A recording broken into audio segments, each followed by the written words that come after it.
Hi, welcome to Time Value of Money Lesson 2. My name is Steve Freuchen, and thanks for joining the class. Today I'm talking about time value of money. In the previous lesson we considered the basics of time value calculations: compounding and discounting, future value and present value. Today we're going to look at two of the variables that go into those calculations: the time element, how long it takes to save to a goal, and the growth rate or interest rate, how much you need to earn on your money. Let's start with the time element. That is referred to as N per. Now, in the last segment on discounting, I simplified the compounding equation for our purpose by moving the unknown PV to one side of the equation and all the known values to the other side. Let's try another approach here using the original compounding equation, which I included in small type on the top of this page. Here we want to solve for N per. But there really isn't any way to simplify the equation for this purpose like we did when we were working on discounting. We could convert the first equation to the second one shown here, but that doesn't get us very far. FV divided by PV equals 1 plus rate to the power of N per. But we still have to solve for N per. Here's a little secret.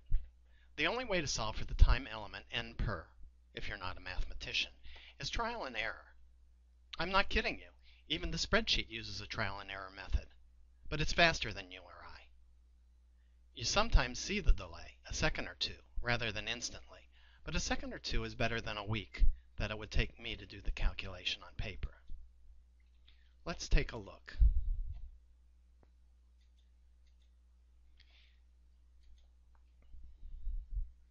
In row 1, I've used the same numbers we used in lesson 1, so you can see that it is the same equation with the same answers. You can check back if you like. I have a starting investment of $10,000, which I'm putting into a 5% CD. My financial goal is $16,289. I want to buy a smart car. How long will I have to wait for my 10 grand to grow to this amount? 10 years, which is what we said the last time. In row 2, I'm doing the same thing we did with the other spreadsheets, testing out what happens if I change a number. So in row 2, I decrease the growth rate from 5% to 3%, and the time needed to reach my goal has now jumped from 10 to 16.5 years. It's another inverse relationship, another seesaw. The rate goes down and the time period goes up. Let's try 8% in the third row and see the other side of the seesaw. I increased the 5% to 8%, and the time period decreased from 10 to 6.3 years. Makes sense, no? The faster your investment grows, the less time you have to wait to reach your goal. Can we see this in the equation? Let's look back. It's a little harder, but it's there. If we look at the lower version of the equation on the screen, we see that with these numbers, FV divided by PV is a constant 1.6. That is $16,289 divided by 10,000, which is about 1.6.